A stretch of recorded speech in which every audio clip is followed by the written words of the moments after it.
할렐루야. 2026년 6월 9일 화요일 아침입니다. 성도들에게 찾아가는 말씀, 오늘은 열왕기하 7장의 말씀을 함께 묵상합니다. 살아가다 보면 우리의 힘으로 해결할 수 없는 문제들을 만나게 됩니다. 개인의 삶에도 그런 순간이 있고, 가정에도 그런 순간이 있고, 소속된 공동체에도 그런 순간이 있습니다. 아무리 노력해도 쉽게 해결되지 않는 문제들 말입니다. 그럴 때 사람들은 자연스럽게 누군가에게 희망을 걸게 됩니다. 예를 들어서 나라의 위기가 생기면 대통령을 바라보게 되고, 회사가 어려워지면 사장을 바라보게 됩니다. 가정에 문제가 생기면 가장을 바라보고, 교회에 어려움이 생기면 목회자나 지도자들을 바라봅니다. 그 자리에 있는 사람들에게는 책임이라는 것이 있기 때문입니다. 역사를 돌아보아도 마찬가지입니다. 전쟁이 일어났을 때 사람들은 지휘관을 바라보았습니다. 나라가 혼란스러울 때면 지도자를 바라봤고, 경제가 흔들릴 때면 경제 전문가들을 바라보았습니다. 어쩌면 이것은 당연한 일인지도 모릅니다. 문제가 클수록 능력을 가진 사람에게 기대하게 되고, 어려움이 깊어질수록 더 강한 리더십을 기대하게 되기 때문입니다.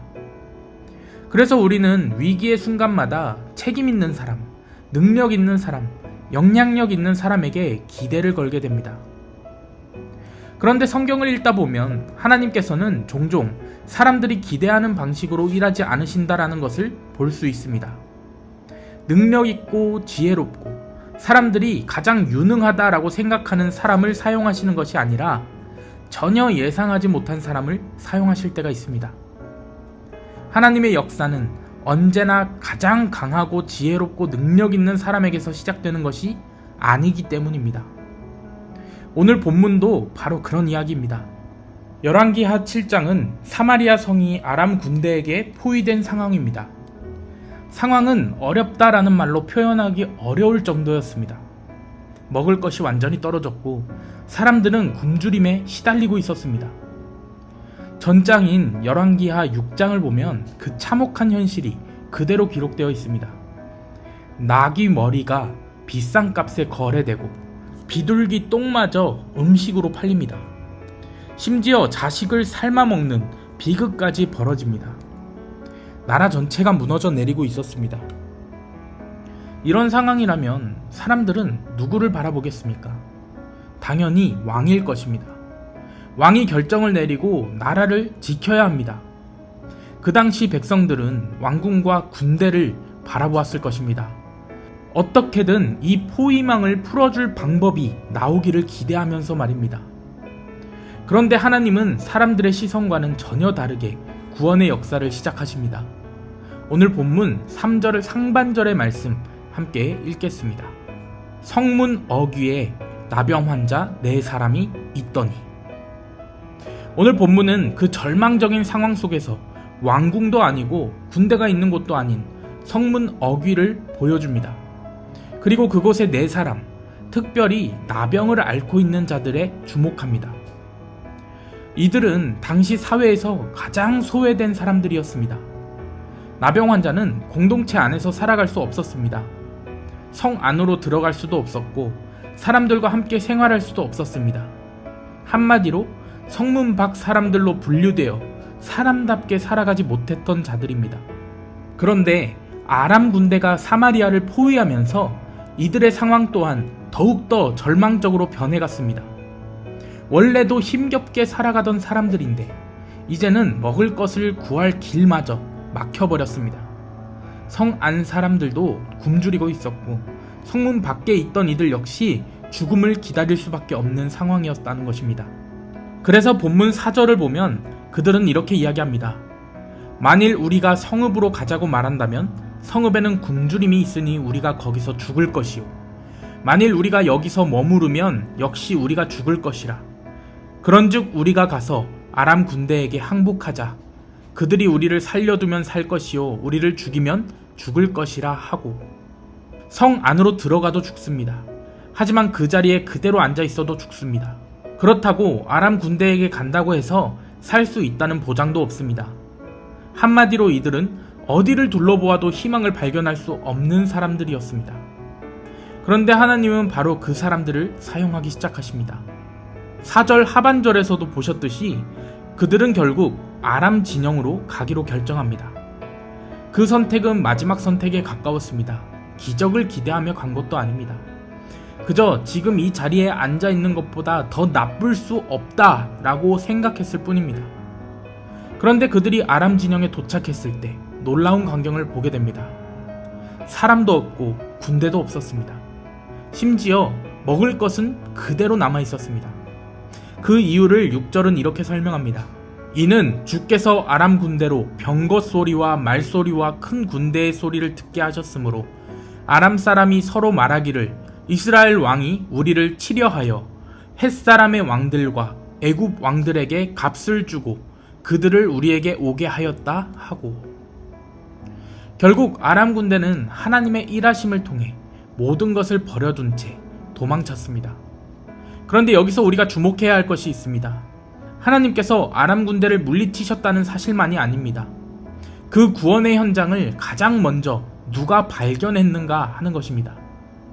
성문 밖에 있던 4명의 가장 보잘것없는 나병 환자들, 그들에게 가장 먼저 구원의 문을 열어 보여주셨습니다.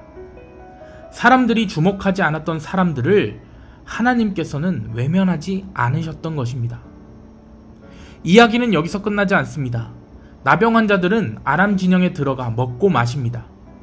은과 금과 의복을 가져다가 숨깁니다. 생각해보면 너무나도 자연스러운 반응입니다. 오랫동안 굶주렸고 죽음의 문턱에 서 있었기 때문입니다. 그런데 그런 그들이 이렇게 말합니다. 9절의 말씀 함께 보겠습니다. 나병 환자들이 그 친구에게 서로 말하되 우리가 이렇게 해서는 아니 되겠도다. 오늘은 아름다운 소식이 있는 날이거늘 우리가 침묵하고 있도다. 만일 밝은 아침까지 기다리면 벌이 우리에게 미칠지니 이제 떠나 왕궁에 가서 알리자 하고. 이들은 평생 성문 밖 사람으로 사람들에게 외면당했고 사람들과 함께 살아갈 수도 없었습니다.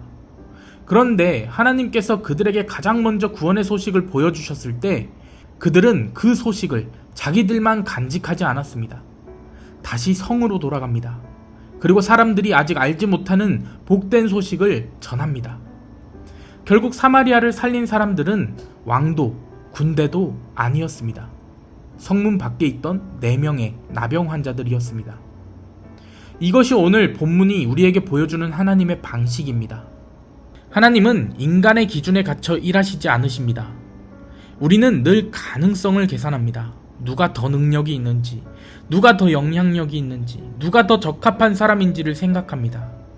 하지만 하나님은 우리의 계산보다 크신 분이십니다. 우리가 예상하는 사람을 사용하실 때도 있지만 우리가 전혀 예상하지 못한 사람을 사용하실 때도 있습니다. 사람들이 왕을 바라보고 있을 때 하나님은 성문 밖 사람들을 바라보고 계셨습니다. 사람들이 아무것도 기대하지 않았던 사람들을 통해 하나님은 사마리아를 살리셨습니다. 그리고 오늘 본문은 우리에게 사람을 보는 하나님의 시선을 배우게 합니다.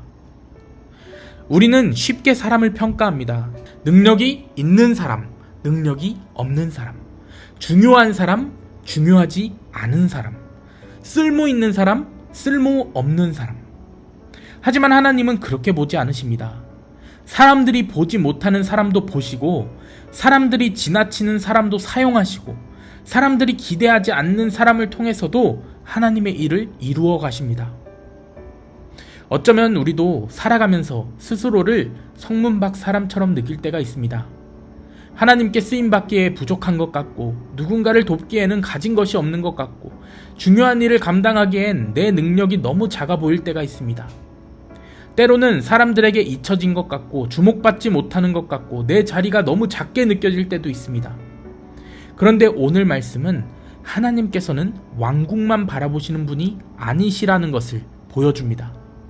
사람들이 보지 않는 것도 보시고, 사람들이 주목하지 않는 사람도 기억하시고, 사람들이 기대하지 않는 사람을 통해서도 하나님의 일을 이루신다라는 것을 오늘 말씀을 통해서 우리에게 보여주고 계신 것입니다. 그러므로 오늘 이 아침 사람의 시선보다 하나님의 시선을 신뢰하며 살아가는 저와 여러분 되시기를 바랍니다. 성문 밖 사람들을 통해 성문 안 사람들을 살리셨던 하나님을 신뢰하며 하나님께서 우리를 두신 자리에서 최선을 다하며 믿음으로 살아가는 저와 여러분 되시기를 주님의 이름으로 간절히 축원합니다. 아멘.